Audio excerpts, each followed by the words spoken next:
नमस्कार मित्रों, मैं अविनाश रंजन गुप्ता आपका अपने चैनल हिंदी भाषा और साहित्य में हार्दिक अभिनंदन करता हूं। आज जो विषय हम पढ़ने वाले हैं वो है नुक्ता। इस विषय को पढ़ने के दौरान हम इन बिंदुओं पर चर्चा करेंगे। अगर आप किसी भी बिंदु पर जाना चाहें तो वीडियो को सीख करके आसानी से जा सकते हैं, क्योंकि प्रत्येक बिंदु के सामने उसकी समय सीमा अंकित कर दी गई है।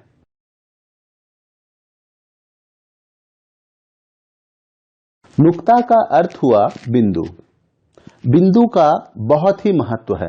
कहते हैं नुक्ते के हेर फेर से खुदा भी जुदा हो जाता है।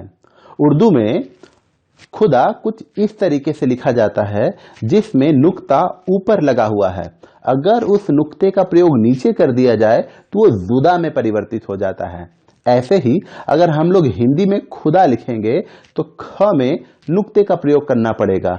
अगर हमने किसी कारणवश नुक्ते का प्रयोग नहीं किया तो वो खुदा खुदाई की गई जमीन या डिग्ड के रूप में मान ली जाएगी।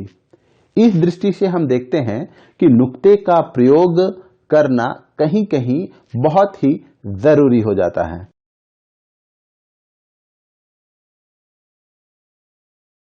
हिंदी भाषा बहुत ही उदार भाषा है। अपनी उदारता के कारण ही हिंदी भाषा ने बहुत भाषाओं के शब्दों को अपने अंदर समाहित कर लिया है, और यही कारण है कि नुक्ते वाले शब्दों का बाहुल्य भी हमें हिंदी शब्दकोश में देखने को मिलता है। नुक्ते वाले शब्द जो भी हिंदी शब्दकोश में पाए जाते हैं या हम प्रयोग करते हैं वो केवल और केवल विदेशज शब्द होते हैं, जो उर्दू, अरबी, फारसी या अंग्रेजी के शब्द हो सकते हैं।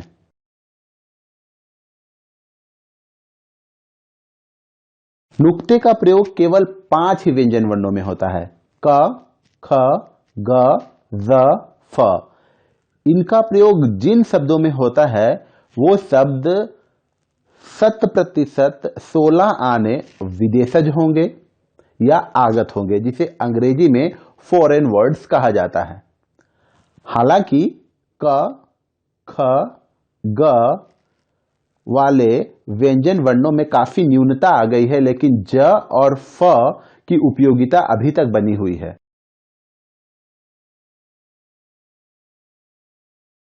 नुक्ते वाले वर्णों के उच्चारण में थोड़ी सी भिन्नता पाई जाती है।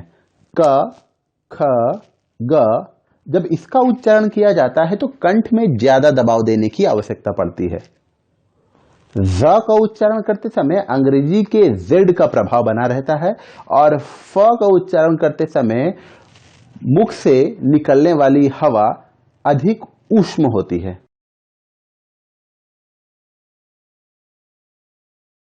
कभी कभी नुक्ते लगे वर्ण और बिना नुक्ते वाले वर्ण लिखने में और दिखने में एक जैसे दिखते हैं, परंतु एक नुक्ते के होने से और एक नुक्ते के न होने से अर्थ में बड़ा परिवर्तन देखने को मिलता है।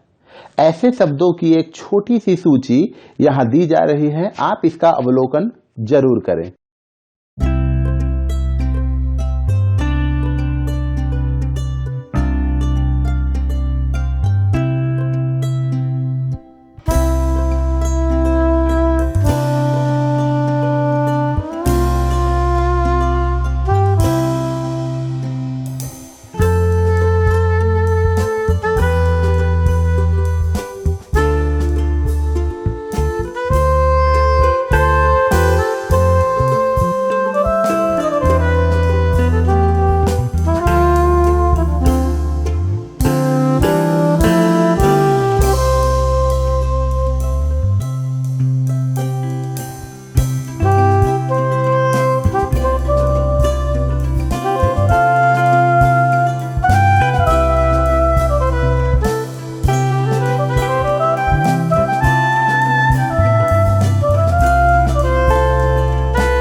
नुक्ते का प्रयोग।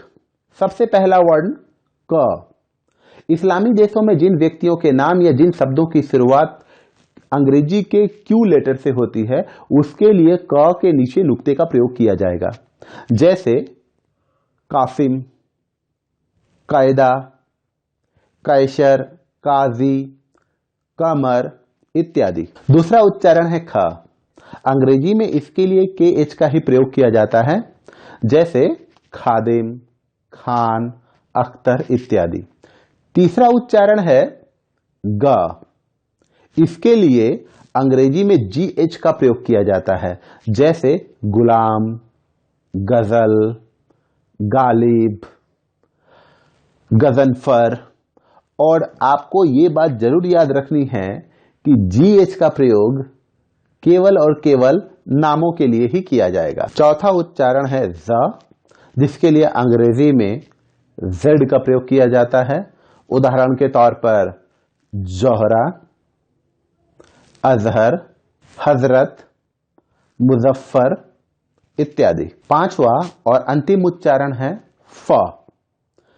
आपको ये याद रखने की जरूरत है कि जिन नामों में, इस्लामी देश के जिन नामों में फ, एफ लगता है उसमें ही नुक्ते का प्रयोग किया जाएगा।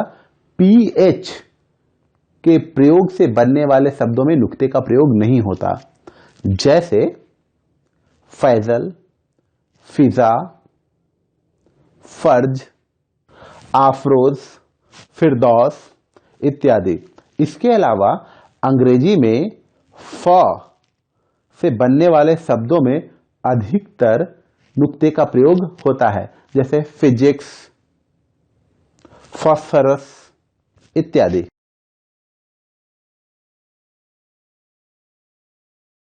नुक्ता संस्कृत या हिंदी के मूल शब्दों में नहीं लगता। नुक्ते का प्रयोग जिस शब्द में भी होगा वो विदेशज या आगत या फॉरेन वर्ड ही होगा।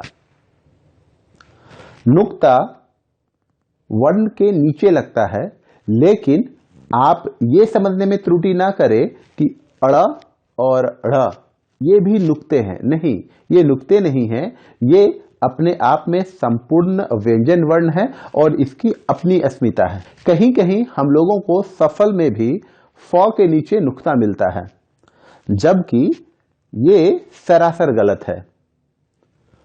स युक्त फल, सफल यानी फल सहित, इसमें नुक्ता का प्रयोग नहीं होगा। उम्मीद करता हूं आपको मेरा यह वीडियो अच्छा और ज्ञानवर्धक लगा होगा।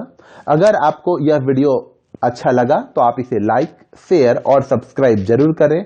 और हां, अगर आपके पास हिंदी भाषा से जुड़ी कोई भी समस्या है तो आप मुझे कमेंट में लिखकर जरूर बताएं।